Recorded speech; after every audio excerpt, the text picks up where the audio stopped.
The kitchen smelled like my mother's kitchen still, 40 years on. Coffee, old varnish, the faint tin smell of the radiator under the window. We were dividing my father up at that table. That is what it was, though nobody said it plain. Curtis had the ledger. Curtis always had the ledger. He read down the page in his flat, busy voice, the voice he used for closing deals at the dealership. The lake house to him, the savings to him, mostly.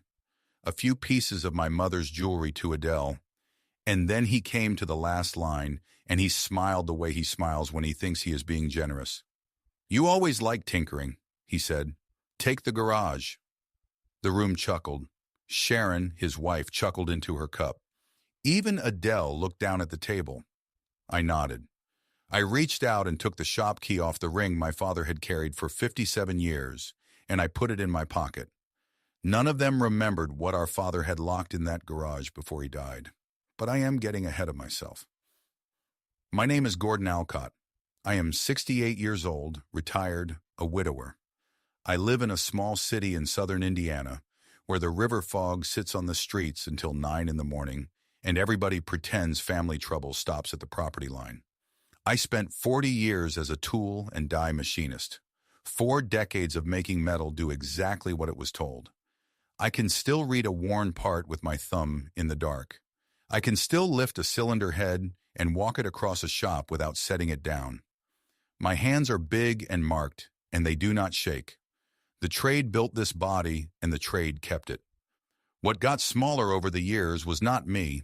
It was the amount of room my family gave me at the table. I lost my wife, Corinne, 4 years back, in the spring of 2022, after a long illness that took its time and took everything. I lost my mother before that, and this past October, in 2025, I lost my father, Emmett Alcott, at 93 years old, in his own bed, with the garage light still burning out back because I could not make myself turn it off. The town saw a quiet old man with a clean pickup and a habit of drinking his coffee black at the diner on Thursdays. That was all they saw. I preferred it that way. My father taught me to prefer it that way. He built the garage behind the house in 1968, the year the shop laid half the men off, and he decided he would never again let another man decide what his hands were worth. It started as 1 bay and a dirt floor. By the time he was done, it was 3 bays, a poured slab, a loft, a machine room with a South Bend lathe and a Bridgeport mill he rebuilt himself, and a smell I could find blindfolded anywhere on earth. Cutting oil, cold steel, the sweet burn of primer. I grew up in that garage handing my father wrenches. I was 7 years old the first time he let me hold a part up to the light and tell him what was wrong with it. A rocker arm off an old flathead. The wear was on the wrong face. I told him so. I got it right. He did not make a fuss. My father never made a fuss. He set the part down. He looked at me for a moment, the way you look at weather coming in. Then he handed me the next one. That was how he told a boy he was proud. Not with words, with the next part. "A thing built right doesn't need to shout, son," he said. "It just works, and lets the loud ones do the talking." He restored cars out there, not for money. He would have been offended by money. He restored them the way some men pray, slow and private and without an audience. A dealer came around once, back in the 1990s, having heard about the fastback, and offered my father real money for it, and my father poured the man a cup of coffee and talked with him for an hour about everything except the car, and then walked him to his own vehicle and shook his hand, and never once said a price because there was not one. The dealer left confused. My father came back inside and said, "Some men think everything's for sale because they'd sell everything." Then he went back out to the shop, and I was the one who stayed. Curtis went off to sell things and be admired. Adele married a good man named Rourke and moved 2 hours north, and after our mother died in 2018, mostly went quiet. I stayed. Weekends, holidays, every spare hour of 40 years, I was out in that garage with my father, and Corinne would come out in the cold with 2 cups of coffee and a battered steel thermos with a red cap, and she would sit on the stool and watch us not talk to each other for hours, and she called it the happiest room she knew. There were 3 bays, and never a spare inch of them. There were coffee cans of sorted bolts on every shelf, each one labeled.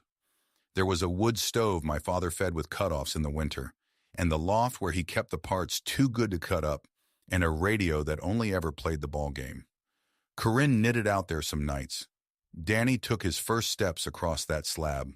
When my mother was dying, my father went out to the garage at 3 in the morning and turned a bumper on the buffing wheel for 2 hours because he did not know what else to do with his hands. And I sat with him and did not say a word because there was nothing to say, and the garage knew it. The garage was the only room in the world where I was never invisible. I should tell you how it felt to be the overlooked one for that long, because if I do not, the rest will not land right. It is not one big wound. It is 1,000 small ones. It is Curtis at Thanksgiving, 20 years running, calling my father's life's work the old man's junk hobby. It is Curtis telling anyone who would listen that Dad could have sold the lot years ago and retired rich. Instead, he plays with old cars. It is being the son who fixed the furnace, cleaned the gutters, drove Dad to the doctor, sat with him the last 3 nights, and then being handed a key at the family table like a tip. It is 100 dinners where the talk was about Curtis, his sales record, his boat, the new addition on the lake house. And when it came around to me, if it came around at all, it was, "Gordon's still out there tinkering," said the way you would say a man was still fishing off the same dock, harmless and a little sad. It is my own son once asking me, when he was young, why Uncle Curtis had a big house and we had a normal one. I did not have a good answer for a boy. I told him some men build wide and some men build deep. He looked at me like that was a thing grown-ups say to avoid the question. Maybe it was. I never corrected the record. That was my mistake, and I own it. When a man lets himself be called small for 40 years without a word, he should not be shocked when his family believes it. Silence is a kind of teaching, too. I taught them I did not mind, so they stopped minding for me. At the funeral, I carried the casket. I greeted the line. I found the caterer's misplaced check and covered it out of my own pocket and never mentioned it. Curtis worked the room like it was a showroom floor, shaking hands, being the grieving son out loud. He gave a eulogy about a father I did not quite recognize, a father who would want us to look forward, which mostly meant Curtis would want us to look forward, toward the closing. And Adele stood by the flowers and barely spoke to me, and I decided in my tired and stupid grief that she had chosen Curtis's side, the way I had decided 100 small things about people over the years without ever asking. After everyone left, I went back to the house alone and stood in the garage in my funeral suit and my good shoes, and I turned off the light my father had left on. Then I turned it back on. I could not do it. I left it burning and drove home. It burned for 3 more nights before I could bring myself to go out there and shut it off for good, and even then I stood with my hand on the switch a long while, the way you stand at a bedside. Some men leave a house behind. My father left a room with a light on. Grief has a way of sorting people. I thought it had sorted my sister right out of my life. That is the thing about being overlooked for a long time. You start doing it to other people. You stop expecting anyone to see you, so you stop looking hard at anyone else. I had spent so long being invisible that I had gone half-blind myself. So when Curtis slid me the garage at that February table and the room chuckled, I did what I always did. I nodded. I said nothing. I took the key and I drove out to my father's house alone that night, in the cold, to sit in the one room that had ever felt like mine. I let myself in the side door. The heater ticked. The overhead light buzzed and then steadied, that same yellow light. And I stood there and I looked at the shapes under the tarps, and something in me woke up that had been asleep since Corinne got sick. I pulled the first tarp off. It was the fastback. The 1967, the one my father bought in 1979, as a rough, sad, rusted-out barn find for almost nothing because the man selling it thought it was scrap. My father spent 30 years on that car, numbers matching, every bolt correct, the paint laid down in that machine room by his own hand a dozen times until it was right. I had turned some of those bolts. I knew that car the way you know a hymn. I pulled the second tarp. The other one, the one we had finished together the winter before Corinne got sick, the two of us out there in coats, with the wood stove going, arguing gently about carburetor jets. Then I walked into the machine room and ran my hand along the lathe he rebuilt, and the mill, and the wall of hand-ground tooling he made himself over 60 years. Tools you cannot buy. Tools a certain kind of man would cross the country to see. I stood there, and I let myself remember it all. The Saturday mornings that started at 6. The way my father hummed when a job was going right and went dead quiet when it was going wrong. The lunches Corinne carried out on a tray. The year we chased a vibration for 4 months and finally found it in a drive shaft a hair out of true, and my father laughed so hard he had to sit down because the answer had been under our hands the whole time. And I understood something standing there in the cold. My father had not left me clutter. He had left me the years. There was a rolling tool chest against the far wall, the red one, the one nobody but the two of us ever opened. In the bottom drawer, under the leather tool roll he had carried since before I was born, there was a tin box. A coffee can sat next to it, full of shop keys, each one labeled in his small square hand. I opened the tin box. Inside were the titles, both cars, and they were signed. Dated in his hand 2015, 10 years before he died. Signed over to me, Gordon Alcott, clean and legal and witnessed. Under the titles was a letter, folded in thirds, my name on the front. Gordon, it said. So there's no fuss later. This part was always yours. You kept the lights on out here with me. Your brother never once turned a wrench, and that's fine. We don't all love the same things. But a man leaves his tools to the son who used them. This shop is yours, and everything in it. Take care of it. Take care of them. I know you will. Dad. I sat down on the stool where Corinne used to sit, and I read it 4 times. And for the first time since the funeral, I was not tired. I was awake. I thought about the year he signed those titles. 2015. I remembered it now. He had asked me to drive him to a lawyer's office in the spring and had not said why. And I had waited in the truck with the radio on, and he had come out folding a paper into his coat and said only, "Good, that's handled." I never asked. You did not ask my father to explain himself. He had gone and made sure, 10 years early, quietly, without a word to anyone, that the one thing he could not stand the thought of would never happen. He could not stand the thought of his family fighting over his casket. So he took the thing worth fighting over and put it out of reach of the fight before the fight could start. He knew his children. He knew all 3 of us. He had loved us anyway, and he had planned around us anyway, which is its own kind of love. Now, I want to be honest about the man I am, because this is where a different kind of man would have driven back into town and thrown that letter on the table and enjoyed it. I am not that man. My first instinct, sitting on that stool, was the instinct of 40 years. Say nothing. Keep your head down. Let them have the lake house and their opinion of you, and keep your father's garage quietly, and never make it a scene. 2 things turned me, not toward loud, toward right. The first was Doyle Kramer. Doyle was my father's oldest friend, a restorer himself, 72 years old and built like a fence post, hands worse than mine. He came out that Saturday because he heard Emmett was gone and he wanted to stand in the garage one more time. He walked the length of it slow, touching things the way you touch things at a graveside. Then he stopped at the fastback and stood there a long minute. "Gordon," he said, "do you know what this is?" "I know what it is to me," I said. "That is not what I asked." He turned around. "You need to get these appraised and insured. Today. Not because of your brother. Because your father spent 30 years on that car, and it deserves to be counted right. And because if that garage burns tonight, you have nothing but ashes and a story nobody will believe." He put his hand on my shoulder and his voice dropped. "Don't fight, Curtis. You will lose your peace and he will still be Curtis. Just let the truth get weighed. Numbers don't raise their voice." The second was my sister. Adele called me that same night. I almost did not answer. When I did, she was quiet for a moment, and then she said, "I asked a man to come look at Dad's cars. An appraiser, a good one. He can come Tuesday. I hope that's all right. I should have told you at the table, but I couldn't do it in front of Curtis." I did not understand. I said so. "Gordon." Her voice broke a little. I didn't drift away because I sided with Curtis. I drifted because I couldn't breathe. After Mom and then Corinne, I could not walk into this family without drowning. That was me failing you, and I know it. But I never once stopped watching out for you. Who do you think made sure the garage stayed on the list at all?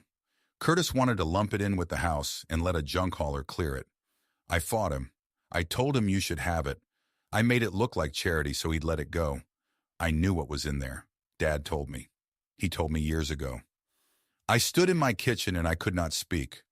I had written my sister off. I had built a whole quiet story about her, the way I had built quiet stories about everyone. And I had been wrong about at least one thing, and it turned out to be a person who loved me. Let the man come Tuesday, I said when I could. Thank you, Adele. I mean it. Thank you. The appraiser was named Hollis Ward. He came on the Tuesday with a flashlight and a clipboard, in the manner of a man who had learned to be careful with people's hearts. He spent 6 hours in that garage.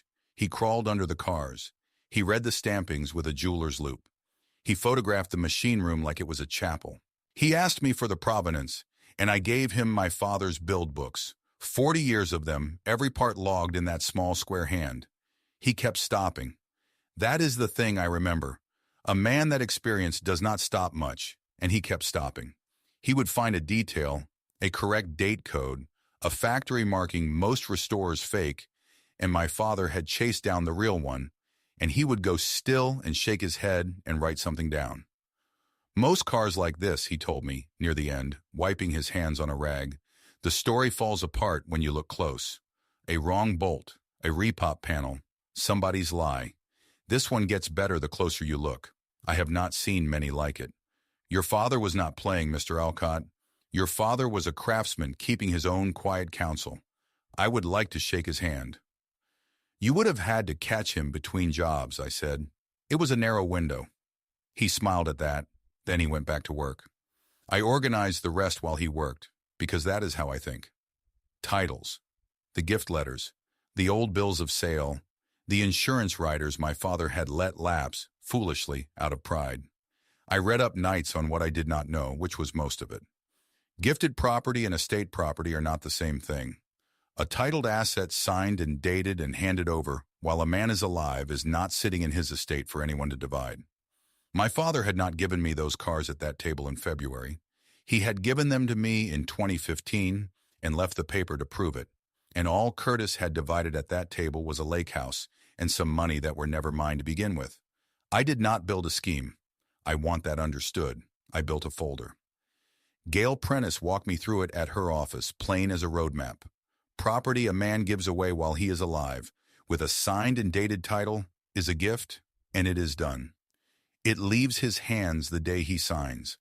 It is not sitting in the estate years later for anyone to divide, no matter what gets said around a kitchen table.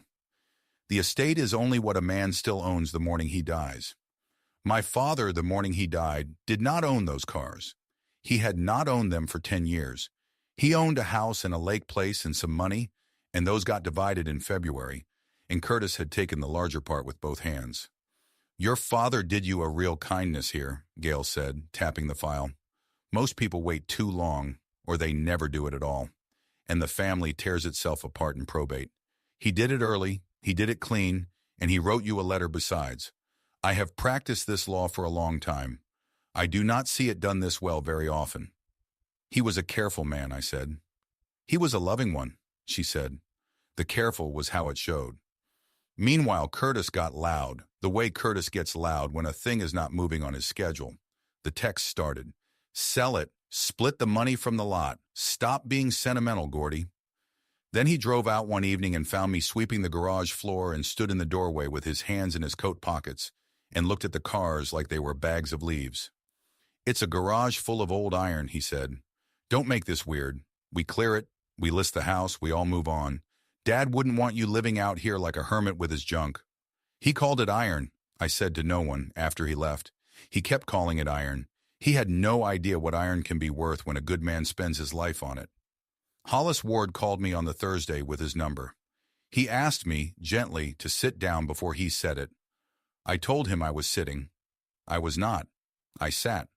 Then he told me, I will get to the number.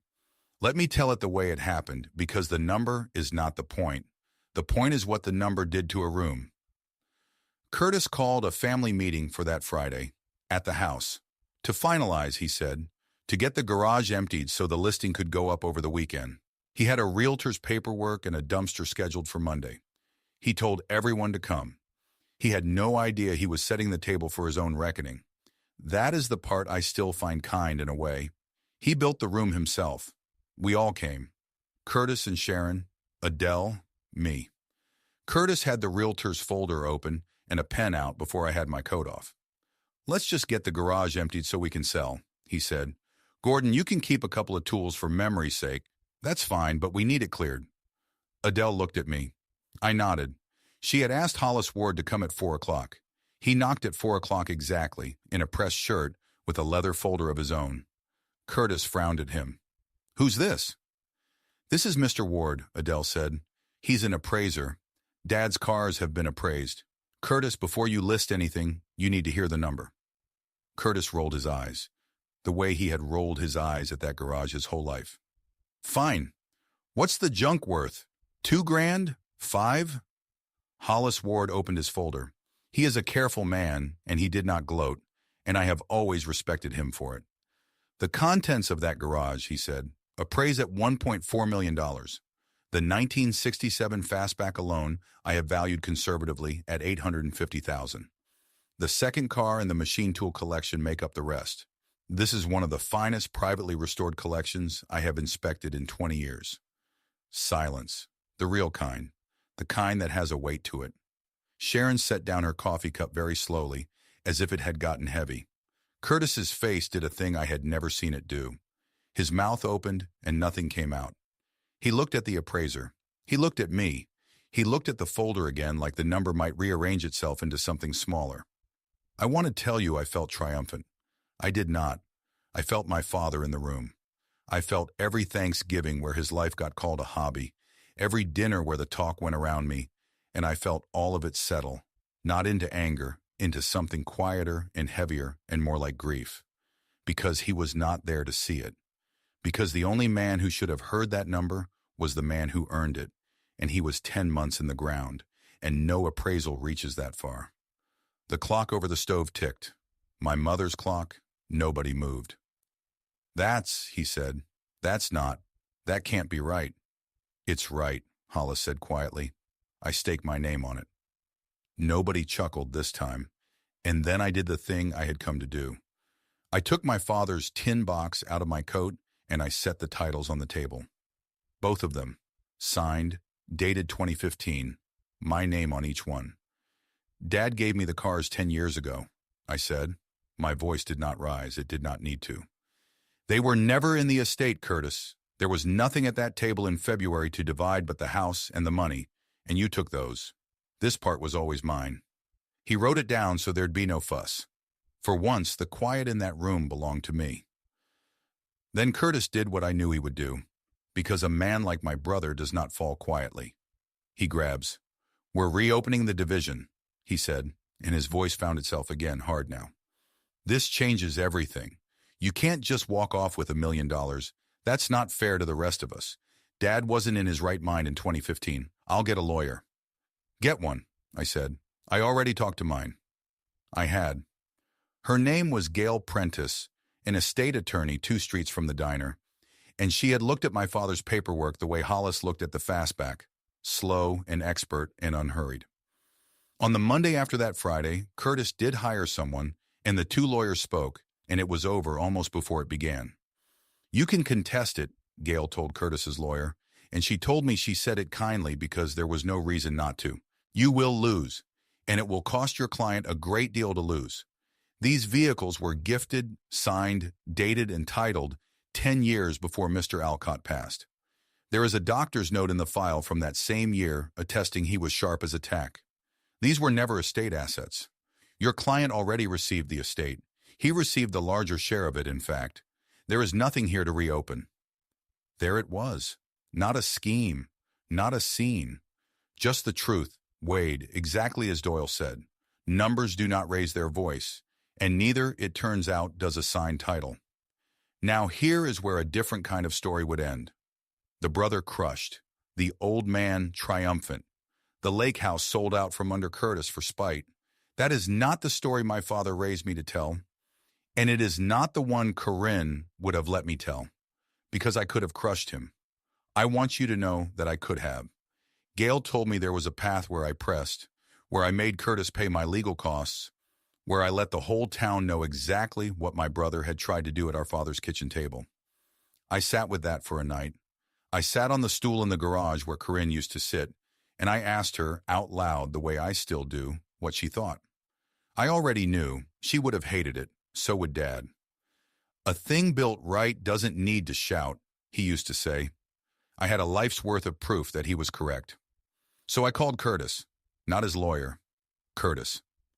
I asked him to come out to the garage, alone, in the morning. He came. He stood in the doorway again, but he did not call anything iron this time. He looked older, smaller, ashamed maybe, under the anger, which is where shame usually hides in my family. I had pulled a tarp off a third thing, one Hollis had not needed to appraise because it was never for sale. A 1955 pickup, blue, our father's first restoration, the one he taught all three of us to drive in, though only I remembered. Dad had told me once, years back, that when he was gone, the pickup should go to Curtis. He never wrote it down. He did not need to. I had the paper for the valuable things. I had my word for the true ones. Take the pickup, Curtis, I said. Dad meant it for you. He told me so. It runs. I tuned it last week. Curtis looked at the truck and his jaw worked, and for a second I thought he might say something cruel. Out of habit, the way you swing at a thing that is trying to help you. He did not. Why? He said finally. After what I tried. Because you're my brother, I said. And because being right and being cruel are two different things, and I only want the one. I held out the key from the coffee can, the one labeled in Dad's square hand 55, and Curtis took it, and his hand was not steady, and mine was. I set two boundaries, and I set them plain, because grace without a spine is just another way to disappear. The first, he would ask before he ever went in that garage again. It was mine. It stayed mine. The second, there would be no more talk ever about my father's life being a junk hobby. Not at Thanksgiving, not anywhere. That door was closed. He nodded to both. Whether he meant them yet, I could not say. But he nodded, and he drove the blue pickup home, and that was a start. I did one more thing, and it is the thing I am proudest of. I did not sell the fastback. I could have. $1.4 million is a great deal of money for a retired machinist with a paid-off house and simple wants. But money was never what my father built out there. So I called the Automobile Museum up in Auburn, the good one, the one my father used to drive us to when we were small, and I loaned them the '67 fastback for their main haul. There is a placard beside it now. It reads, "Restored by Emmett Alcott, on loan from his family." His name and a room full of strangers who will never know they are standing in front of a prayer. Curtis and I drove up together to see it installed. We did not say much. We are not that kind of men. But we stood in front of our father's car in a public hall, two graying brothers, and Curtis put his hand on the rope stanchion and read the placard twice. And this time, when his eyes went wet, he did not hide it, and neither did I. I never came out to the garage, he said after a while. Not once, really, all those years. No, I said. There was no use pretending otherwise. I told myself it was because I wasn't any good with my hands. He shook his head slowly. That wasn't it. I couldn't stand not being the best in the room. And out there, I never would have been. So I called it junk. It was easier than being second. It was the most honest thing my brother had ever said to me. I did not make him say more. A man who finally sees a thing plain does not need you standing over him while he looks. You'd have been welcome, I said. The door was never locked. I know, he said. That's the part I have to live with. We stood there a while longer, and then we drove home.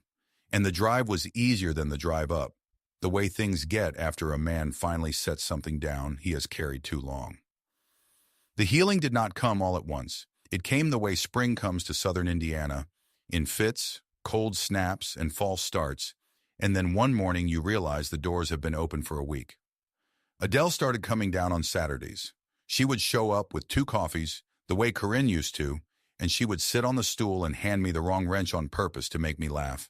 And slowly, over a spring, we said the things we had not said since our mother died.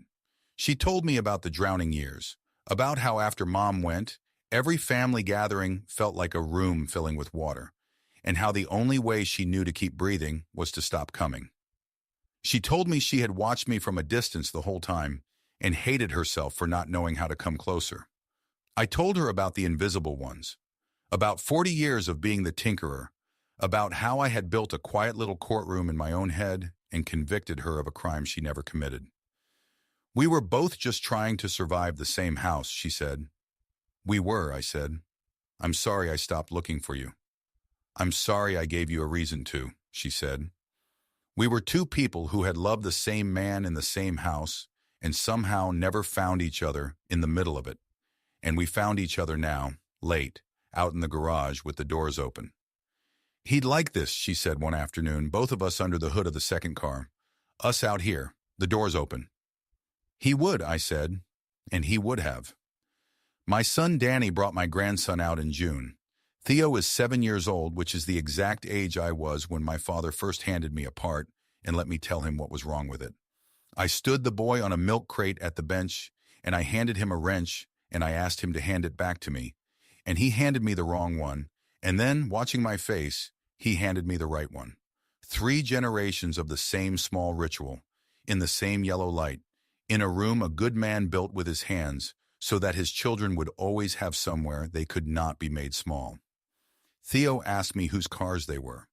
I told him they were his great-grandfather's, and that his great-grandfather could take a rusted ruin and bring it all the way back to new, and that it took him years, and that he never once hurried. Theo thought about that the way 7-year-olds think, with his whole face. Was he famous? He asked. No, I said. He was better than famous. He was good at it, and he knew it, and he never needed anybody to clap. I do not know if the boy understood, but he handed me the next wrench without being asked, and I thought, there it is. It carries. Whatever my father was, it did not die in that bed. It is out here on a milk crate in small hands, and it will go on after me too. Curtis comes by now, not fixed. Curtis will be Curtis until the day they lay him down. But he knocks first, the way he promised, and he brings the blue pickup around sometimes with a rattle in the front end, and asks me, a little sheepish, if I would take a look, and I always do.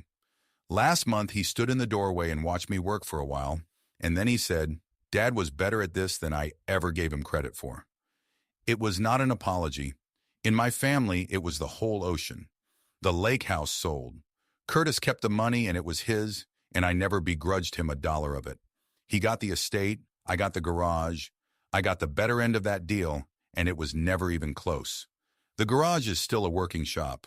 The lathe still turns. The tool roll hangs where it always hung, and the coffee can of keys sits on the bench, one of them gone now, off in a blue pickup across town where it belongs. On the wall above the bench I hung my father's letter in a plain frame, the one that says this part was always yours. They split the estate and left me the garage. They thought they were handing me the leftovers. They were handing me my whole life. If you have ever been the quiet one, the one they overlooked at your own family's table, the one whose work never made the noise the loud ones made, I want you to hear this. Your worth was never up for a vote at that table. It was already true, whether they counted it or not. Share this story with someone who needs to hear that tonight, and tell me in the comments about the person who saw you when no one else did. There is always at least one. I was wrong about mine for years, and she turned out to be my sister. Thanks for spending this time with me. And remember, what is built right does not have to shout. Choose worth over noise, patience over pride, and love over being right. It is never too late to open the doors and let the people who love you back in. The end.